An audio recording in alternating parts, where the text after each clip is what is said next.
Greetings and welcome back to my channel. Today we'll be talking about the 1995 release of Paula Abdul's Head Over Heels. Now, Head Over Heels came out 4 years after her lost album Spellbound, which was in 1991.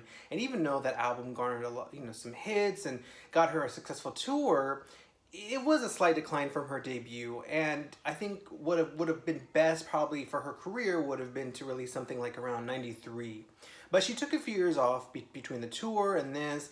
She had suffered some critical, slamming because of her MTV performance of Vibeology, which I think is brilliant and much better than most modern day performers. But I think she just kind of lost the momentum that she had, and music was changing drastically in 1992, and her music from 91 was maybe sounding a little out of place, and I think she just wanted to take some time and reinvent herself and evolve and just take a breather, and she did so. And I think she came back with is one of the best albums of the 1990s. I remember being 10 years old. I never saw the videos. This album got very little promotion, but my mom had the CD and we listened to it over and over on the way to visit my aunt in Arizona, and I just remember loving. There's 14 songs. I remember loving all the songs, and then I stole the CD when I got older and went to college. And I love it, and the vinyl is extremely rare. It was released in 95 along with the album, and it's never been repressed or anything like that. So it's very rare, and I actually found somebody in Paris selling it, which is extremely odd because she wasn't really big in France, even at her peak in the late 80s. So for someone to have that would be rather weird. But anyways, the album is kind of an evolution of Spellbound and Forever Your Girl. It's R&B pop. There's some creamy ballads. There's some hard-hitting dance tunes. And there's a little bit of experimentation. Not as much as Spellbound, which Spellbound really went for it. But the first single, My Love Is For Real, is a dark, edgy, kind of funky R&B with a Middle Eastern twinge. She had vocalist Afra Haza, excuse me if I mispronounced that, appear as a guest vocalist on the song, and it's just a gorgeous song and one of the best first singles I've ever heard in my life. But it got very little promotion. She did do some interviews around the world, which mostly spoke about her. She had some issues with bulimia at the time, right before that was released, and she was talking about that, and they would barely mention the album. And then when she did go on TV, it was usually like in Europe or like these random shows, and she didn't do much in the US. I remember watching MTV all the time. I never saw her videos, and I think a lot of the issue was with Virgin Records. I'm not sure if they were upset about the long gap, or they had Janet Jackson now, which I said in my previous video about Paula Abdul that Janet and Paula, Paula I think was signed and given a record deal and these producers and such to kind of be a competition to Janet Jackson. They kind of wanted their own Janet Jackson. And once they signed Janet Jackson, they no longer needed that kind of, I guess, their own version. By the way, I'm not saying Paula's a clone or a copycat. I think that's what happened. And then, once Paula came out with a new album, the interest would be minimal. And it's weird. It's odd. I always think when a record company signs you and you've proven you can make money for the company, they give you songwriters and producers and video budget, but then no promotion itself. They did that also with Michael Jackson. I don't understand that because there's so much money to be made with these major artists, and it just seems like somebody in the record company decides, oh, okay, let's just put our priorities elsewhere. That's it. And I think this is what happened with Paula, because there wasn't a lot of promotion for it. And the little there was, I just think it was just too little. And that's so sad. I think that's one of the saddest cases in music history, ever. Because this is an amazing album. And I'm not just saying that out of nostalgia. I've grown up with it, but I also never really stopped listening to it. I think it's a wonderful album, and definitely one you should check out. If you have never heard of Paula Abdul, I think this would be a great place to start. And if you have, but you've never heard the album, definitely check this one out as well. So we're going to talk a little bit about the songs and all that stuff like usual. But yeah, I just really wanted to let people know that this was just an amazing album. And what kind of like marketing was done shows that, yeah, I understand that some people become big without marketing and it's all about the right place, right time. But when you have an established artist and they're coming back, um, I think that's the most important time to be like, okay, this is not necessarily a comeback because they didn't really drift off chart wise. This is just the third album. So if you're a music industry person, just don't do that with your artists. You know, I've seen that a lot in the past years where you have these artists who sell diamond records, like 10 million copies, and then, you know, two albums later, they're done. And, you know, for a while, Paula kind of was. I mean, she did two TV movies, including Touched by Evil, which I love. It's a story where she was assaulted and then falls in love with the assaulter. And she did a workout video, but pretty much she was out of the limelight until American Idol. And it's odd to think that, you know, Paula was massively big. Her star burned so bright, and for her to have been kind of quote unquote a has been or gone or done in the late 90s, it's just odd. But if you do remember the late 90s, there really wasn't much Paula Abdul. I heard a rumor she did record some material with Nile Rodgers. Paula talked about this in one of her interviews. That was never released. So it would have been interesting to see a fourth album. And unfortunately, to this day, this is the final full studio album by Paula Abdul. Since then, there's been a few one-off singles and some greatest hits, which they're kind of the same thing, the greatest hits. But I think of all artists, I would like to have a new album by. I think Paula Abdul has to. I think I've had dreams about it, actually, about picking up her fourth album. So of all artists to come out with a new album, I think this would be my pick. Especially because this album is so good. I think there was more for her to say and more for her to sing about. And anyway, so let's get into the music. The first song is called Crazy Cool. This was the second single. It had a, I guess, semi-controversial video where she's dumping champagne on her body on a stripper pole. Fairly tame stuff compared to today. But they did agree to edit some of it for MTV. Although, like, if you look it up now, it's just the regular version. It's a beautiful video, great song, one of my favorite songs by her. It has like a summery vibe, very New Jack Swing, a little bit light. And honestly, there's an urban mix that was done. And I honestly think that if maybe her first single on this album would have been a little bit more urban, there's a bigger chance for success. Because at the time in 95, you had like TLC and, you know, Mariah Carey, everybody was going a little bit more urban, and I think Paula Abdul might have benefited from that and released the urban mix instead of the regular. I love the regular mix, but I'm just talking in terms of commercial appeal. Because the album is very light R&B pop. It's not necessarily hard hitting. It's not, you know, it's not going to compare with, you know, Snoop Doggy Dogg or anything like that. So, I don't know. I think that would have been a good idea to release the urban mix to radios. Anyway, it's a great song, just summery feel and great video. Has like a teal tint to it, and definitely one of my favorite songs. She actually performed it live when I saw her in I think it was 2018. I saw her twice, and she performed it, and I died. I was like, oh my gosh, Paula Abdul singing Crazy Cool.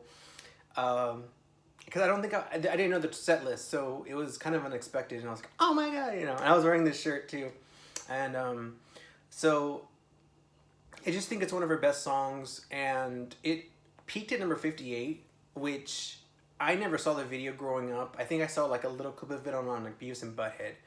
So, no promotion, beautiful video, great song, but no push. And honestly, you know, like I said, the urban mix wasn't pushed.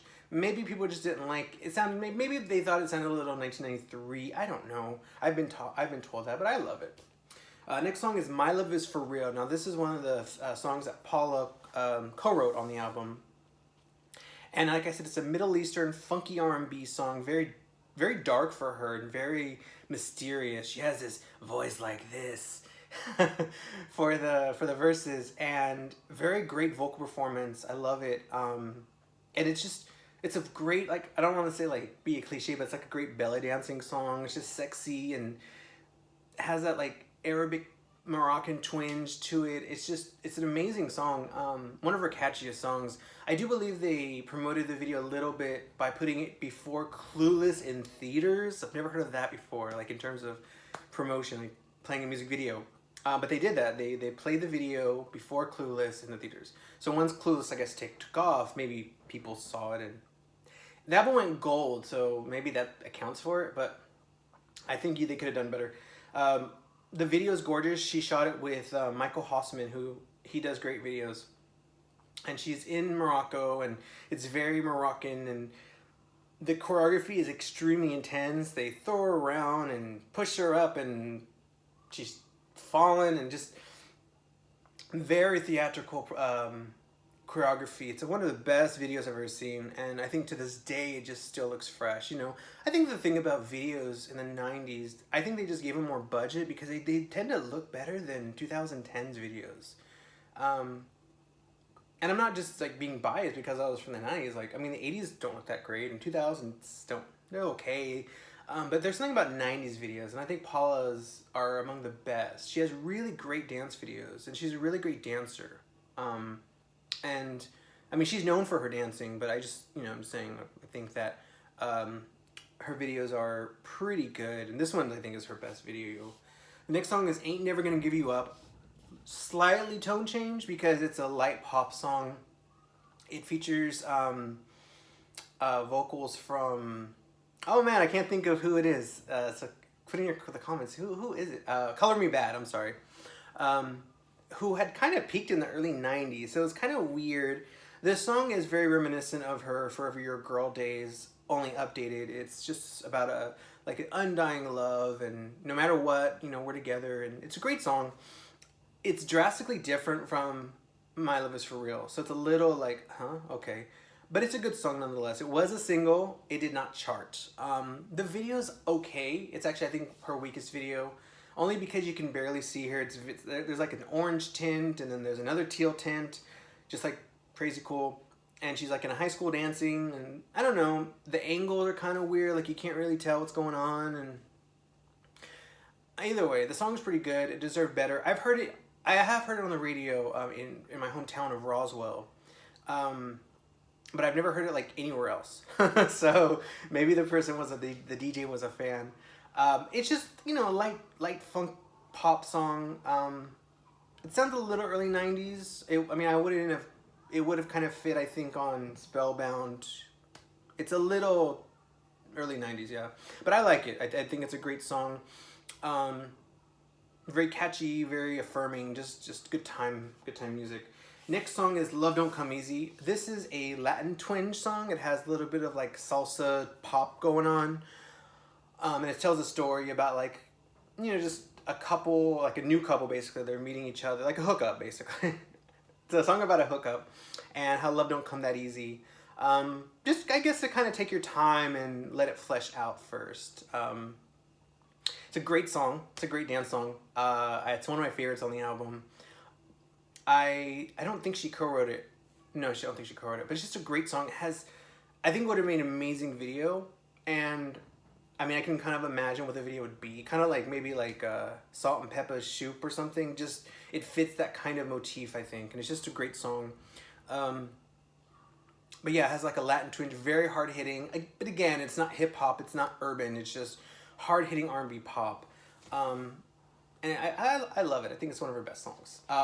Next song is If I Were Your Girl. Okay, so I don't know if anybody saw the show Wings from the 90s. It's a sitcom about like an airport. It's a sitcom, so like there's romance and I don't know what else. It was very popular in the 90s, but it's not quite remembered today like Seinfeld or Friends at all. Anyways, the main character, or the second main character, Crystal Bernard, co-wrote this song. And I think that is the most interesting piece of trivia about music I found, that a sitcom star, and then she had a music career. Crystal Bernard did like a country like ballad album. I remember that. But she co-wrote the song, and it's a ballad. It's kind of like an updated Rush Rush, very beautiful, very lush, but not quite pop. There's a little bit of hip hop elements actually. It has a strong bass line, and it's more mid-tempo, but it's great. Paula sounds amazing, and the lyrics are pretty good. They're just basically, I remember being a kid being kind of like embarrassed because it's like, if I were your girl, I'd keep you up all night. I was like, oh my God, Paula, no. But no, it's a great song. It's a great song, and I love it. It's one of her best songs. Probably my favorite ballad by her, actually. Oh, "Blowing Kisses in the Wind" is pretty good, but her vocals are better on If I Were Your Girl. That's the thing about this album. Like, Paula got better. She got better with songs. She got better with vocals, and just like the cohesiveness of the album overall. I mean, I think it's her best. Like, of the three. And yeah, so a sitcom star wrote the song, and it's just amazing. I'd like to get the demo. I'm kind of curious what Crystal would have envisioned originally for it, because obviously it was. I don't think it was produced by her. I just find that very odd. It's kind of like finding out that I don't know, Jennifer Aniston wrote a song. It's just like, okay. Anyways, it's a great song, great ballad. Next song is "Sexy Thoughts." This one is a mix of like house music and like hip hop and R&B pop. It's not quite house, but there's house pianos. There's a house vibe to it. It's just about having sexy thoughts, and it has like a weird kind of like horse sample, like a horse neighing, or I don't know. They took that sample and made it into the song. Very popular thing of the '90s. There's a few, like, was it "Jump Around"? I'm not sure what the songs are. Anyways, yeah. So this song is just, it's great dance song. Not the best song on the album. I think this might be among the weakest, not the weakest, but probably like number 2. It has potential. I think I would have just made it more housey. Yeah, it's a good song. It's just about being sexy. It's kind of like a catwalk song. I could see them using this like on a fashion show. And speaking of house, by the way, there's house remixes of "My Love Is For Real" by E Smooth. They are the best remixes Paula has ever done or ever been associated with. One of the best of the '90s. It's called "My Love Is For Real," the E Smooth remix. Look it up on YouTube. Try to buy the vinyl if you can. It's amazing. E Smooth is amazing, and he does an amazing job on that remix, by the way. I'm sorry I did not bring that up when I was talking about the track. The next song is "The Choice Is Yours." This is the most urban of the bunch, and it was actually a quasi B/double A side to Crazy Cool. It wasn't heavily promoted, but it's kind of like listed on there as like the double A side, although I would argue there's no video made. It wasn't sent to radios that I know of. There's no remixes. This one was actually produced by Dallas Austin, who worked with TLC and Mary J. Blige. It's a great song. I would say very foggy and urban hip hop. Just basically her saying, this isn't going to work. The choice is yours. Like, I'm not dealing with the mistreatment that you're giving me. And yeah, it's just a great song. Sorry, my hair. It's just a great song. And I think that the selling point of it, I think, for urban radio, for radio, is just how it's very 95, but I think it would have been great for the radio, and I think it would have shown a different side of Paula, because it's like, again, it's a different vibe going on, and not the first single, maybe, I don't know. It's hard because My Love's For Real is so good, but then you kind of want the album to really, really go, to be like a #1 debut. So I don't know.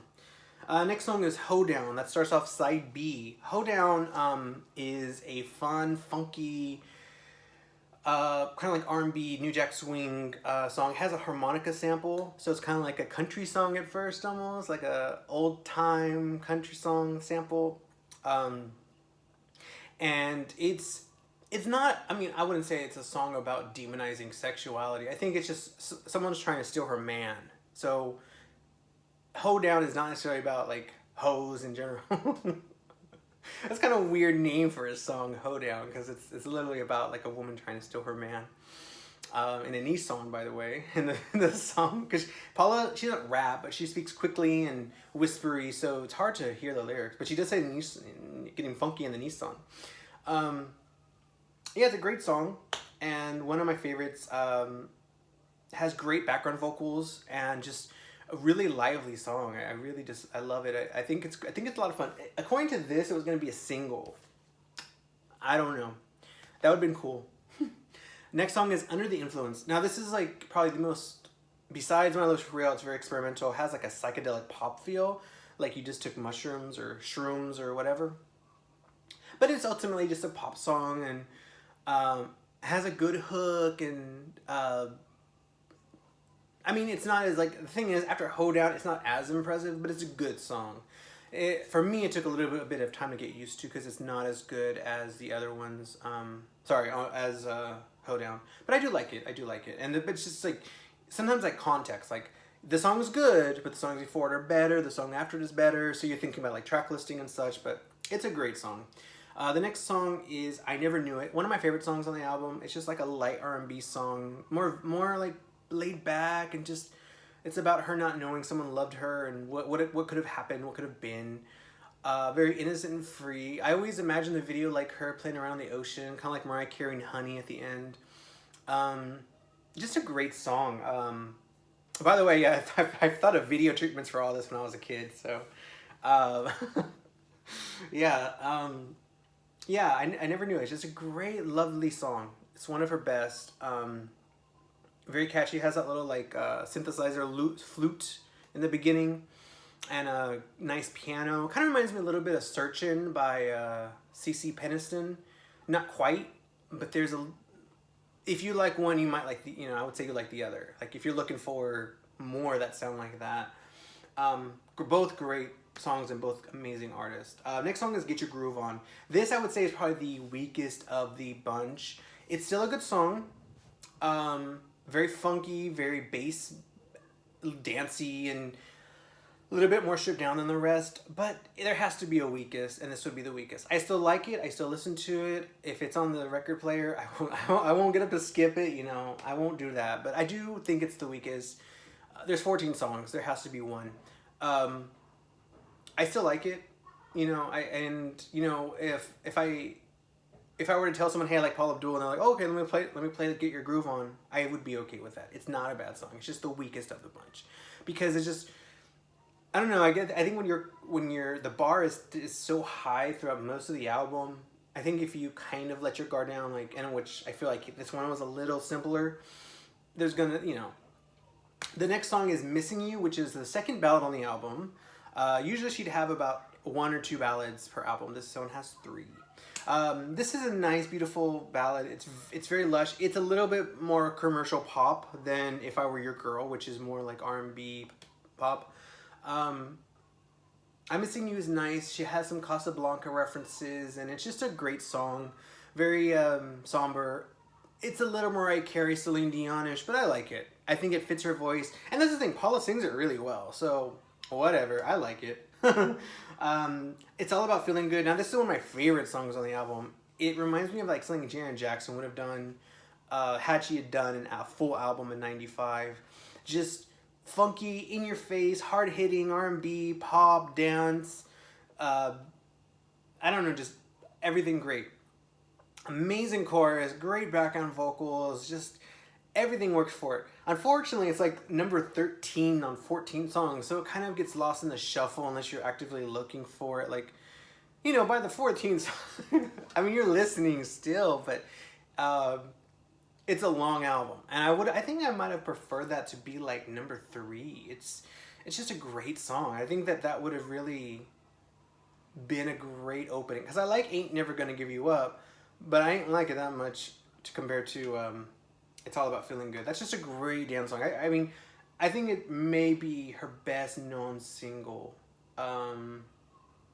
Yeah, I think so. Yeah.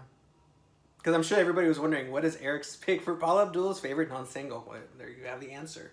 Last song is "Cry For Me." Now, this song is another ballad, a little bit more quick than "I'm Missing You." Not as slow. And when I say that, I mean it's slightly more up-tempo, but not much. It's still a ballad. It's still a pop ballad. And it's sad because this is her last song on her last studio album for now. It's just about her telling someone to cry for her, and hence the title, and hoping she'll make it, hoping she'll move on. And it's very sad that that's the last song on her final album. It's not her final song, but in context, that's pretty sad. Like, George Michael's "Listen Without Prejudice" has that song Waiting reprise at the end of the album. And the way he's singing at the end, you're like, damn, if that would have been his last album, that would have been fucking sad. And this one's the same issue. Just very sad. It's a beautiful song. I love it. Very emotional, very sweet. Yeah, it's a great song, great ballad. It could have been a single. A lot of these songs could have been singles. I kind of wish Paula Abdul would have had like the Shania Twain thing where it would have been like 7 or 8 singles, because this would have been the album. But unfortunately that didn't happen. The album did not do well. But here we are today, 25 years later, talking about this album. Wow, 25 years. This album is 25 years old. So am I. Anyways, so we're gonna take a look at the vinyl, because like I said, this is very rare. So let's look at the cover. It's pretty good condition. Back cover. The CD has extra pictures. This does not, just so you know. So you have the sleeve. She says, "Thank you, everybody." Lyrics. And then the disc itself. Same as the CD. It's basically just the CD printout of the album onto the label. Hold on, I gotta be careful with this one. So yeah, okay.